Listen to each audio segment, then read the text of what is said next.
রাজনীতিপুর থেকে মানে সিংলা যাইতাম 100 টাকা দিয়া, আর তারা যাচ্ছে 700 টাকা দিয়া। আমরা কিভাবে যাবো ওইখান থেকে নেত্রকোনা কেমনে যাবো আমরা তো ফকির হয়ে যাবো এবার যাইতে। ভাড়া অতিরিক্ত বেশি, যার কারণে আমরা বাড়ি যাইতে পারতেছি না। অনেক 100 টাকার ভাড়া যেখানে ময়মনসিং বাইপাস এবং ময়মনসিং এই জায়গায় 300-400, ফুলপুরের ভাড়া এমনিতে 150 টাকা, একদম 500 টাকা করে ভাড়া নিচ্ছে।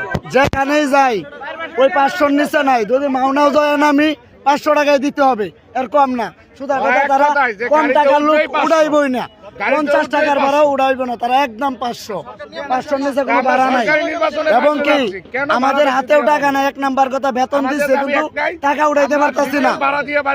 1000 টাকা বেশি উড়াইতে পারি না। আমি 6টা বাজে আসছি আমার ওয়াইফরে নিয়ে, এখনো গাড়ি মানে এত আনজা আছে, ভাড়া বাড়তি, তাও গাড়ি নাই। এক জায়গার লোক গাড়ি মানে ভাড়া 1 নাম্বার কথা বাড়তি, যার কারণে আমরা যাইতে পারতেছি না। তারা পাবলিকের দুর্বলতার সুযোগ নিতেছে, এখন লোক বেশি দেখছে তাই 150-100 টাকার ভাড়া 500 টাকা বলছে। মানুষের ভোগান্তির কোনো শেষ নাই, এখন গাড়ি চলতেছে না, মানুষের জীবনযাত্রা খুব মান ব্যাহত হইতেছে।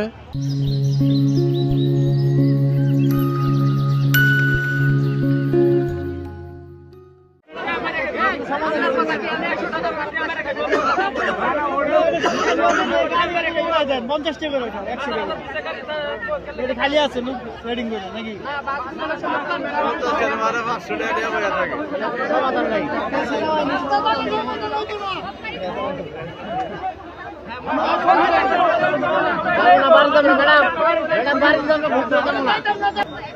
সাইডে ভালো আছে আন্দোলন করো এটা সামান্য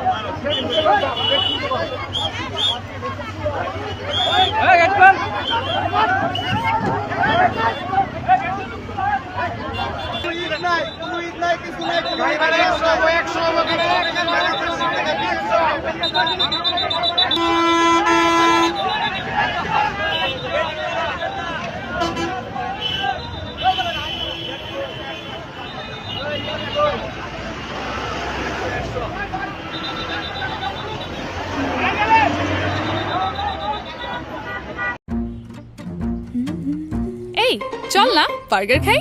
I'm on diet. তাহলে ফুচকা খাই। ডায়েটে আমি। ডাইটে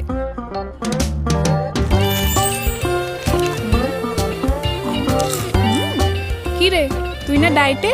জিরোস খেতে কোনো এক্সকিউজ লাগে? নে তুইও খা।